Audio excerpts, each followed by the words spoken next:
নমস্কার দর্শক বন্ধু, কোস্ট ফাইলসের আজকের এপিসোডে তোমাদের সবাইকে জানাই অনেক স্বাগত।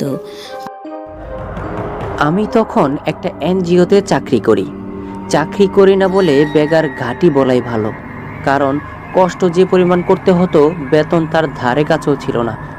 কিন্তু অন্য কোথাও চাকরি পাচ্ছিলাম না বলে আমি কষ্টটাই করে যাচ্ছিলাম।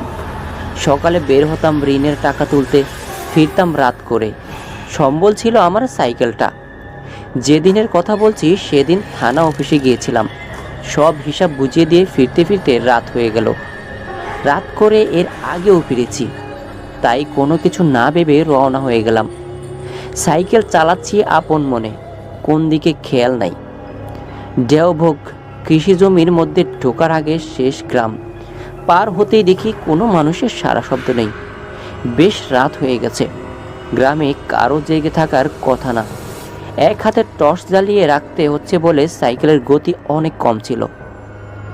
হিজল গাছটার কাছাকাছি এসে হঠাৎ করে কি যেন হলো, কোনো কিছুর সাথে ধাক্কা খেয়ে আমার সাইকেলের নিয়ন্ত্রণ হারিয়ে ফেললাম।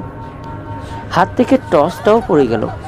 সাইকেল থেকে নেমে টর্চ উঠালাম, ঠিকই আছে, নষ্ট হয় নাই। আবার সাইকেলে চড়ে দ্রুত প্যাডেল চালালাম। আশ্চর্য কাণ্ড, আমি যত জোরেই প্যাডেল চালাতে থাকি সাইকেল মোটেও এগোতে চায় না। ভয়ে আমি শেষ। শরীরে সবটুকু শক্তি দিয়ে প্যাডেল মারছি, কিন্তু সাইকেল এগোচ্ছে পিঁপড়ের গতিতে। আমি ঘেমে একাকার।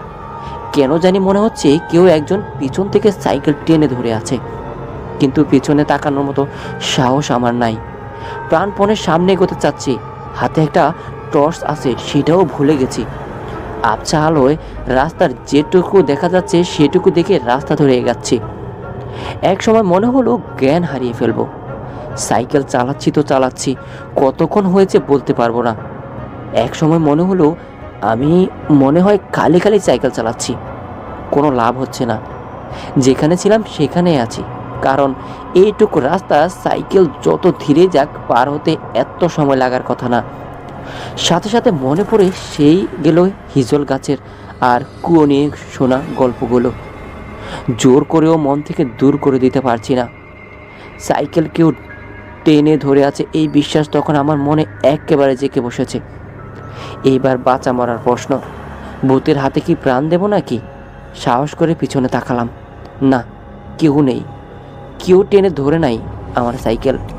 টর্চ জ্বালিয়ে পেছনের চাকা পরীক্ষা করলাম, না, কিছুই হয় নাই। আবার সাইকেলে চড়লাম, বিসমিল্লাহ বলে প্যাডেল চালালাম, কোনো লাভ হলো না। সাইকেল সেই আগের মতোই ভারী, কিছুতেই এগোতে চায় না। এইভাবেই কতক্ষণ সাইকেলের সাথে যুদ্ধ করলাম বলতে পারবো না, তবে প্রাণপণ চেষ্টা করে যাচ্ছি গ্রামের দিকে এগিয়ে যাবার। একটু একটু করে এগিয়েও যাচ্ছি। সামনের সীমানায় একটা বাড়িটা দেখা মাত্র সাহস আরও বেড়ে গেল। শরীরে যেটুকু শক্তি অবশিষ্ট ছিল তার সবটুকু প্রয়োগ করে দ্রুত সেই বাড়ির উঠানে এসে থামলাম। তারপরও কোনো কথা না বলে সাইকেল থেকে নেমে শরীরের সবটুকু শক্তি দিয়ে মারলাম সাইকেলের পেছনের চাকায় লাথি। শব্দ শুনে বাড়ির মালিক বের হলেন। আমি পরিচয় দিয়ে জানালাম ভয় পাইছি।